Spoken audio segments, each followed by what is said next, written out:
Baik, saya ingin langsung saja ya menghemat waktu juga nih ada Humas kami menyebutnya dari Direktorat Jenderal Pajak Mas Yoga sudah hadir bersama kita Mas Yoga. Ya. Mas Yoga selamat pagi dan juga Mas Najib Hamdani yang tahu seluk beluk mungkin ya saya bilang seperti itu ya.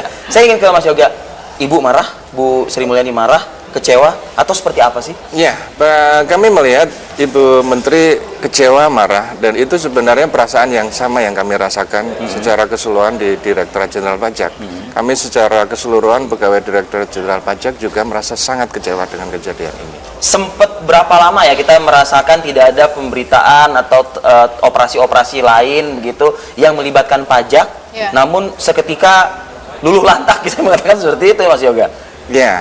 Jadi memang kemarin seharian dari pagi bahkan malam sebelumnya ketika mendengar itu, jadi ada konsentrasi kami pegawai Direktorat Jenderal Pajak di seluruh Indonesia yang saat ini sedang fokus untuk dua hal. Ya. Pertama mengamankan penerimaan, yang kedua mensukseskan tax amnesty. Ya. Tapi kemudian ada kejadian ini membuat kami benar-benar kemarin seperti sulit untuk berkonsentrasi. Mas Kami Yoga, kecewa, saya ingin tanya siapa sih HS ini begitu dalam dan memang sepak terjangnya selama ini di Direktorat Jenderal Pajak seperti apa? Ya, saya nggak bisa mengomentari sepak terjangnya selama ini ya, tetapi HS ini adalah salah satu kasubdit di kantor pusat.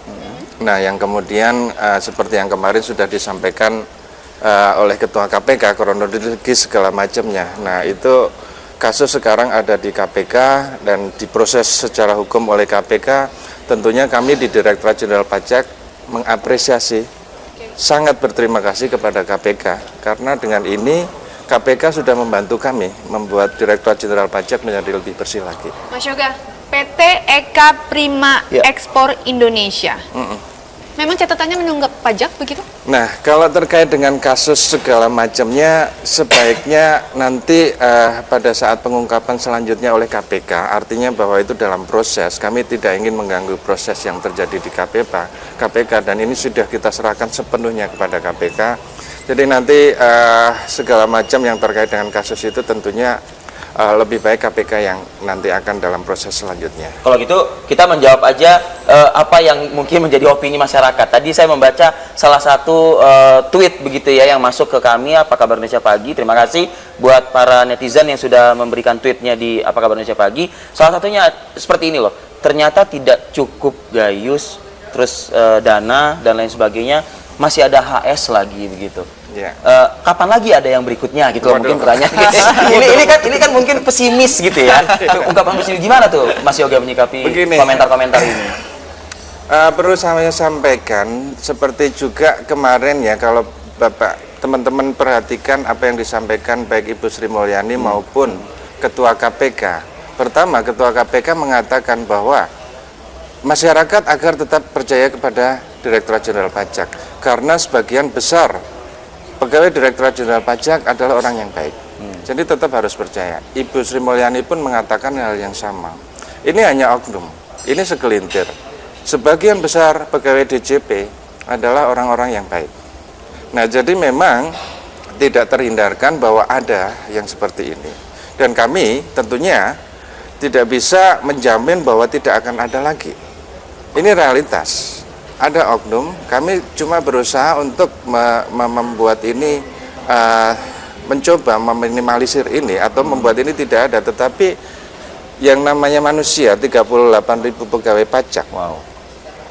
Tetapi kalau dilihat dari tadi apa yang disampaikan Ibu Menteri maupun Ketua KPK, kami berharap masyarakat masih percaya kepada DJP bahwa sebagian besar pegawai kami ini adalah orang-orang yang benar-benar berintegritas. Anda perhatikan seperti kemarin waktu tax amnesty. Iya. Itu demikian luar biasanya teman-teman kami bekerja Sabtu Minggu masuk sampai malam untuk memberikan pelayanan dan tidak berbuat yang macam-macam. Nah, seperti itu. Jadi ibaratnya ya, kalau untuk menjamin tidak ada lagi yang berbuat itu, realitasnya ya mungkin Dirjen Pajaknya bukan manusia lagi, harus malaikat yang dikirim oleh Tuhan khusus untuk menjamin tidak ada yang lagi anti dosa gitu. Itu dia. Baik, Mas Najib, tahu lah pasti ya seluk beluk atau kondisi seperti apa sih? Ini kita orang awam nih. Rasa percaya kita tuh dilimpahkan kepada para karyawan-karyawan pegawai yang memang bekerja di Ditjen Pajak begitu ya. Tapi melihat yang jadi kemarin HS seorang petugas pajak bisa dikatakan itu bertemu dengan wajib pajak, tertangkap tangan juga. Apa sih yang bisa dilihat dari situ? Jadi begini Mbak Mita, kalau dari sudut pandang pembayar pajak atau taxpayer itu sebenarnya lebih sederhana. Karena filosofi dari pajak kita adalah self-assessment. Jadi sebenarnya wajib pajak itu menghitung sendiri, setor ke bank, kemudian baru lapor kantor pajak. Tidak perlu bertemu dengan... Sebenarnya konteks awalnya. Aha. Nah, ketika ada sebuah data yang mengindikasikan laporannya belum benar, barulah kemudian akan ada sebuah namanya pengukuran tax compliance oleh petugas pajak. Nah, proses itulah kemudian terjadi interaksi antara wajib pajak dan petugas pajak. Entah itu lihat pemeriksaan, keberatan, ataupun yang lain. Di situ bisa jadi celah? Iya, karena memang dalam kondisi-kondisi tertentu harus ada interaksi secara langsung antara wajib pajak dan petugas pajak. Tapi Mbak Mita, dari sudut pandang wajib pajak ya, dulu saya petugas pajak, sekarang menjadi pembayar pajak. Sebenarnya kalau saya melihat sisi positifnya, yaitu apa? Buat pembayar pajak itu yang penting dua hal. Apa tuh? Satu, kepastian hukum. Dua, keberadilan. Dengan adanya tangkap tangan seperti ini, kami pengen ketika ada wajib pajak nggak benar, proses. Tapi kalau ada petugas pajak nggak benar, proses juga gitu. Nah, ini kan jadi berimbang. Ketika hal itu bisa berjalan dengan baik, maka kepercayaan publik justru bisa terbangun dengan baik juga. Tapi kalau misalnya melihat judulnya saja ya, ya seperti kayak uang 6M, gini loh, jadi gini, Pak, pajak Bapak tuh 78M loh Pak, kan gitu ya Pak juga ya, Mas Ajib. Tapi, nah saya nggak tahu nih, istilah tapi ini muncul dari mana? Apakah dari petugas, ataukah dari wajib pajak gitu? Kalau saya mengatakan mungkin dari wajib pajak mungkin ya, saya mengatakan gini, bisa nggak sih Pak? Jangan segitu. Jangan segitu, gitu. Nah, tren itu yang terjadi kayak gimana sih? Mas Jadi Ajib? begini, Mas Arief. Jadi sebelum sampai ke proses angka 78M muncul, berarti dari awal wajib pajak ketika menghitung pajak di awalnya, memang dari awal sudah nggak benar. Kenapa nggak benar? Karena self assessment-nya nggak jalan. Kalau self assessment itu kan orang hitung sendiri. Jadi berapapun uang kita setor ke negara, itu adalah penghitungan dari kita sebagai wajib pajak. Itulah namanya self assessment. Sejak tahun 1985 itu yang berjalan. Ketika ada indikasi bahwa angkanya belum benar, barulah kemudian ada proses-proses lebih lanjut untuk mengukur tingkat kepatuhan wajib pajak. Jadi dari awal emang udah nggak benar? Dari awal itu maksud angkanya sudah tidak presisi. Untuk itulah kemudian ada proses penghitungan ulang. Penghitungan ulang itu bahasa sederhananya, tapi bahasa undang-undangnya lewat melalui namanya pemeriksaan misalnya. Pemeriksaan tidak sepakat melalui keberatan dan seterusnya. Proses inilah kemudian menimbulkan sebuah potensi celah. Nah, celah itulah yang kemudian lewat reformasi perpajakan untuk kemudian diatur lebih lanjut dan melalui evaluasi-evaluasi yang berjalan. Yang melakukan proses assessment bertemu dengan wajib pajak itu memang sekelas eselon 3? Tergantung levelingnya. Jadi contoh, berbicara masalah pemeriksaan, maka yang melakukan pemeriksaan adalah level KPP, kantor pajak Pratama ya.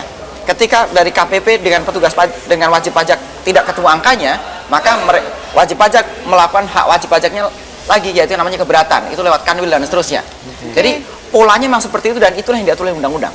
Jadi kalau kita melihat kenapa muncul angka 78M awalnya misalnya, karena dari awal penghitungan wajib pajaknya yang tidak pas. Kira-kira seperti itu. Dan itu dihitung oleh wajib pajak sendiri. Saya membayangkan gini, jadi si bosnya PT EKA ini begitu nggak langganan koran kali ya, nggak nonton TV, nggak apa, udah jelas-jelas ada tax amnesty gitu loh ibaratnya. Pak Yoga tolong dijelasin Pak, ini misleadingnya di mana gitu ya Pak ya.